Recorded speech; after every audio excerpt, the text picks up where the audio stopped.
scam that didn't just cost money. A Toledo area man says it unraveled his sense of trust and put a Tennessee family in fear after he realized the woman he loved was using someone else's identity.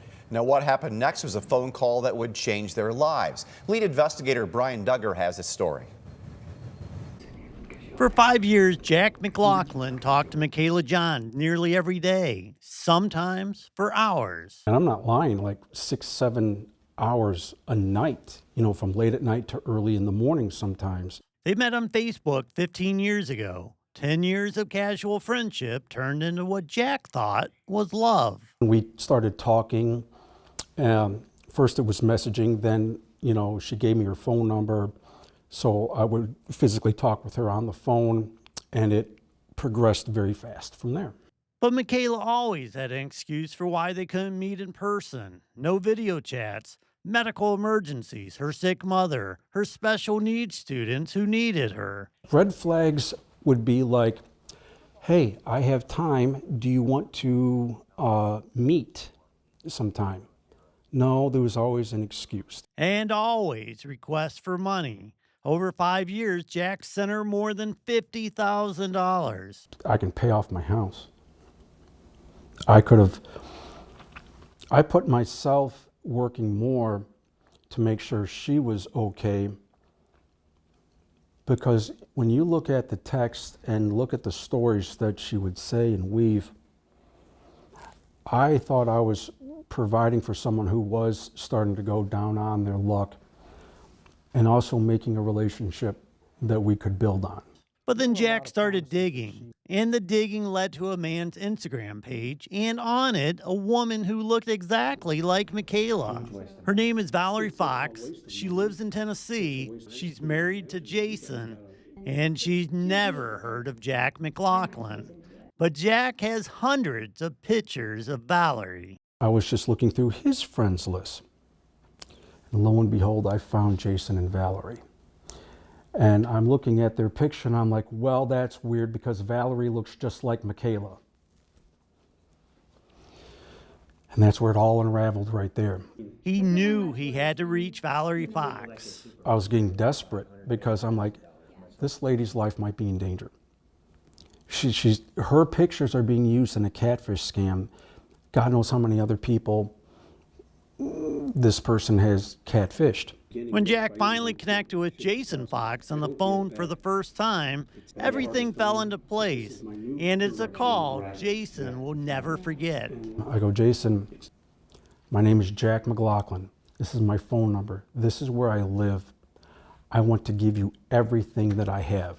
I want you to see everything that I have so you understand what's going on.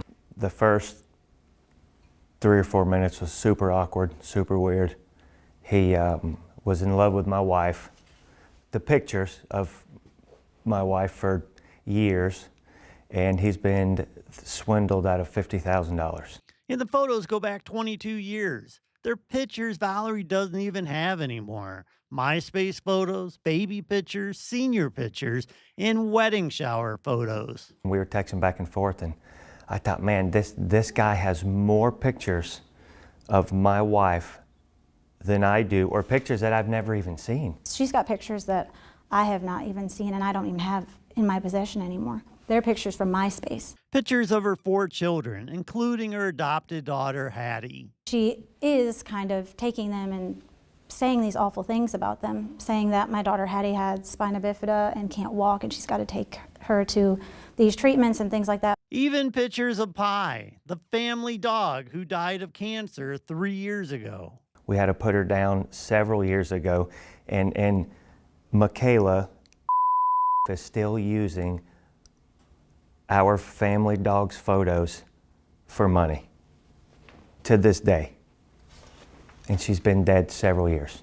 For Valerie, a realtor who often meets clients in remote areas, the danger feels very real. So I'm thankful that Jack is not a crazy person and he's not psychotic and he's not out to hurt me, because this could have gone another way. So we know the name of the woman behind this alleged scam, but we're not going to name her right now because she has not been charged. But she has multiple phone numbers, and we texted 2 of them yesterday.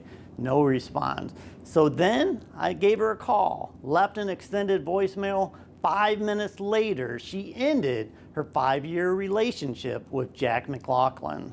Jack, Jason, and Valerie have taken 200 pages of evidence to police and the FBI. I've all but wrapped her up in a bow and handed them to not one state, not 2 states, but 3 states, Pennsylvania, Ohio, and Tennessee. We've all but handed them everything that they need to go and arrest her. There's children involved. This lady in Pennsylvania is using other people's children. She's pretending to be a teacher, a special education teacher. God forbid somebody, finds out where I live and comes to my house to find me. That's the biggest thing. Like, it's not even so much making an appointment, it's coming to my house. Then the world now is just, it's not safe for stuff like this. More than anything, Jack, Valerie, and Jason just want the lies to stop. I can sit here and yell and scream and kick and punch all day long, but just why? Why my wife? Why my family's photos? Why my dead dog? Why? And just stop. Reporting in Toledo, this is Brian Duggar for 11 Investigates.